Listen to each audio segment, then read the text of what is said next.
একটু চট করে অরবিন্দর সঙ্গে কথা বলে নিই, আমরা একটুখানি জেনে নিই পুরুলিয়ার আকাশ কি বলছে। সকাল থেকে সেখানে দেখতে পাচ্ছি মেঘলা আকাশ, পরবর্তী সময় কোন দিকে সে আকাশের রূপ না সেটা জানবো অবশ্যই, কিন্তু এই মুহূর্তে আকাশ কি বলছে, আকাশের ছবিটা কি অরবিন্দ? একেবারে পিউ যে ছবিটা উঠে আসছে পুরুলিয়াতে ক্যামেরা পার্সনকে দেখাতে বলবো। আকাশ কুয়াশাচ্ছন্ন রয়েছে এবং গত 24 ঘন্টায় জেলাতে বিক্ষিপ্ত বৃষ্টিপাত হয়েছে এবং যার কারণে কিন্তু ঠান্ডা একটু কমলেও ঠান্ডাতে মানুষ কিন্তু পুরুলিয়ার মানুষের যুবতবু অবস্থা রয়েছে।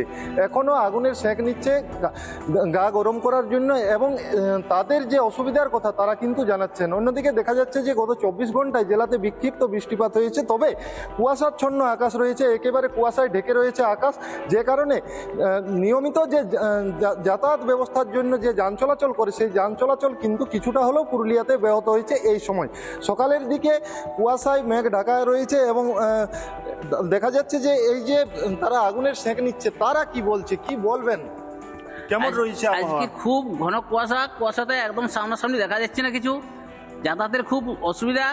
মানুষজন যারা বেরোচ্ছে তাদের শ্বাস প্রশ্বাসের মধ্যে কষ্ট, সর্দি লেগে রয়েছে সারা রাত্রিতে। আজকে সকাল পর্যন্ত সারা রাত্রি ঘন কুয়াশা, এত কুয়াশাচ্ছন্ন যে সামনের কোনো জিনিস দেখা যাচ্ছে না। 1.5 থেকে 2 মিনিটের মধ্যে যাতায়াতের জন্য খুব অসুবিধা হচ্ছে। বৃষ্টিপাত হয়েছে হালকা পরিমাণে, কুয়াশার মতন অল্প সামান্য বৃষ্টিপাত, তাতে চাষের কোনো সুবিধা হবে না। এই ঠান্ডা গরমে কেমন অসুবিধার সম্মুখীন হচ্ছেন? ঠান্ডা গরমে অনেক অসুবিধা হচ্ছে, গলা ধরে যাচ্ছে, অনেক দিন থেকে সারাসারি হচ্ছে না গলা গিলান। ধান ঝাড়াঝাড়ির কাজ রয়ে গেছে আমাদের, পাচ্ছি না, কুয়াশা কোনো কিছু দেখা যাচ্ছে না। একেবারে পিউ যে অসুবিধার সম্মুখীন হচ্ছে এই আবহাওয়াতে, কারণ বেলা বাড়তেই কিন্তু তাপমাত্রার পারদ বাড়ছে, অন্যদিকে সকালবেলা বেশ ঠান্ডা রয়েছে, অন্যদিকে কুয়াশাচ্ছন্ন আকাশ আবার বৃষ্টিপাত, এইভাবে কিন্তু মানুষের যে শারীরিক অসুবিধা তা কিন্তু দেখা দিচ্ছে জেলাতে। অন্যদিকে চাষাবাদেও কিন্তু যে বৃষ্টিপাত হচ্ছে সেই বৃষ্টিপাতের কারণে কিন্তু চাষাবাদে যে যথেষ্ট সহযোগিতা হবে তা কিন্তু হবে না, এমনটাই বলছেন জেলার মানুষ। তবে এই কুয়াশাচ্ছন্ন আকাশে দেখা যাচ্ছে যে রাস্তাতে খুব একটা যান চলাচল যেমন করছে না। অন্যদিকে কথা বলবো, দাদা আপনি যাবেন কোথায়? আমি দুর্গাপুর যাব। কি জন্য এখানে এসেছিলেন? আমি এখানে বাড়ি এসেছিলাম, তো বাস টাস কিছু নাই কুয়াশা ঘনের জন্য, কি করে যাবো? বাস চলছে না তো, খুব কম চলছে নাকি? হ্যাঁ। তো এখন কি করবেন তাহলে আপনি? এখন দেখি বাড়ি ঘুরে যেতে হবে।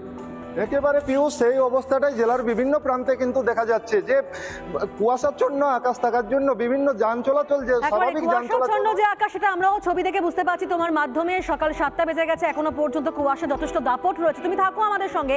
এরই পাশাপাশি আমরা একটুখানি ঝাড়গ্রামের ছবিটাও জেনে নিই। রবীন্দ্রনাথ রয়েছেন আমাদের সঙ্গে। রবীন্দ্রনাথ, দেখতে পাচ্ছি সেখানেও একটা শীতের কনকনে যেটা আমেজ তা কিন্তু বজায় রয়েছে। তবে জানতে চাইবো, ঝাড়গ্রাম মানেই ঠিক এই সময় যারা শীতপ্রেমী পর্যটক তারা সেখানে ভিড় জমান, তো এখন কি কদিন সেই পর্যটকটা দেখা পাওয়া যাচ্ছে? একেবারে পিউ, সুপ্রভাত তোমাকে। প্রথমেই আমি যে চিত্রটা আবহাওয়া সেটা দেখানোর চেষ্টা করব, ক্যামেরা পার্সনকে বলবো একটু কুয়াশার ছবি দেখানোর জন্য। দেখা যাচ্ছে যে ঘন জঙ্গল রয়েছে এবং কুয়াশার দাপট কতটা রয়েছে, যে স্ট্রিট লাইটগুলো দেখা যাচ্ছে যে দেখাই যাচ্ছে না প্রায়। তবে গাড়ি যান চলাচলের ক্ষেত্রে অনেকটাই দুর্ঘটনার কবলে পড়ছে গাড়ি, সেক্ষেত্রে দুর্ঘটনা এড়াতে কোনো রকমের ফগ লাইট জ্বালিয়ে যান চলাচল অনেকটাই ধীর গতিতে হচ্ছে। তবে একদিকে যেমন যান চলাচল তেমনই রাস্তাতে দুর্ঘটনা বাড়ছে। তবে জঙ্গলমহলে মূলত শীতপ্রেমী মানুষজন, এমনকি জঙ্গলমহলে পর্যটকরা তাকিয়ে থাকেন কখন শীত পড়বে, সেই জাঁকিয়ে শীতকে উপভোগ করবেন। তবে পর্যটকরা যথেষ্টই খুশি, কিন্তু অপরদিকে সমস্যা হচ্ছে যে গত কয়েকদিন ধরে যে নিম্নচাপের জেরে বৃষ্টির সম্মুখীন হচ্ছেন, বিভিন্ন জায়গাতে ঝিরিঝিরি বৃষ্টিপাত হচ্ছে, যার জেরে অনেকটাই সমস্যায় পড়ছেন কৃষিজীবী মানুষ থেকে শুরু করে যারা শ্রমজীবী মানুষ রয়েছে তারাও কর্মক্ষেত্রে যেতে সমস্যায় পড়ছেন। যান চলাচলও ওই বৃষ্টির জন্য ব্যাহত। তবে নিম্নমুখী হয়েছে তাপমাত্রা 12 ডিগ্রি সেলসিয়াসের কাছাকাছি, যার জেরে একদিকে যেমন এই ঠান্ডা ওয়েদার আবহাওয়ার খামখেয়ালিপনার কারণে শরীর খারাপের প্রবণতা বাড়ছে মানুষের মধ্যে। চিকিৎসকরা এই কুয়াশা অপরদিকে বৃষ্টির কারণে যথেষ্টই সচেতন থাকার পরামর্শ দিচ্ছেন।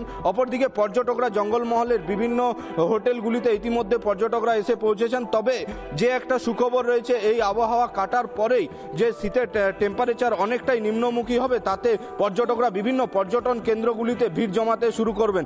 তবে পিউ দেখা যাচ্ছে যে এই শীতের মধ্যে যে মানুষের মানুষের যে চাষবাসের ক্ষেত্রে যে সমস্যা দেখা দিচ্ছে, তারা সকালে ভোর ভোর এখানকার যে স্থানীয় যে বাজার রয়েছে সেই বাজারে কৃষিজীবী মানুষরা তারা ফসল তুলে তারা বাজারে নিয়ে আসেন, সবজি নিয়ে আসেন, কিন্তু সেক্ষেত্রে দেখা যাচ্ছে বিভিন্ন সময় বিভিন্ন জায়গায় সমস্যা তো হচ্ছে, চাষের ক্ষেত্রে সমস্যা হচ্ছে, কনকনে শীতের আমেজ রয়েছে। তবে এই তুমি বৃষ্টির কথা বলছিলে, এই বৃষ্টি কিন্তু আগামী বেশ কয়েকটা দিন চলবে, দর্শকদেরকে জানিয়ে রাখবো। অবশ্যই কলকাতা সহ গোটা দক্ষিণবঙ্গে একই সঙ্গে পার্শ্ববর্তী জেলাগুলিতেও বৃষ্টি এই পূর্বাভাস থাকতে, যেমনটা আলিপুর আবহাওয়া দপ্তর থেকে আমরা জানতে পেরেছি। এবং মেঘ কাটলে কিন্তু আরও নামবে তাপমাত্রার পারদ। অনেক ধন্যবাদ তোমাদের চারজনকে।